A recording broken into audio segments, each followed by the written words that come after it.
Samsung потврди дека црвеникавата нијанса на екранот кај моделот Galaxy S26 Ultra е софтверски проблем што наскоро ќе биде решен.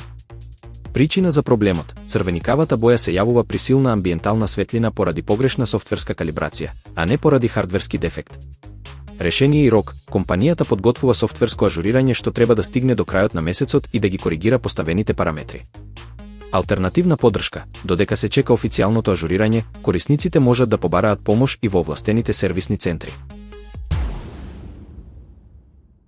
Ставањето мокар телефон во орис е погрешен метод кој наместо да помогне, може дополнително да го оштети уредот преку прашина и скробни честички. Први чекори: веднаш исклучете го телефонот, извадете ја сим картичката и маската, а надворешноста избришете ја со сува крпа без туркање предмети во портите. Правилно сушење: оставете го уредот во исправена положба на суво и проветрено место за природно сушење.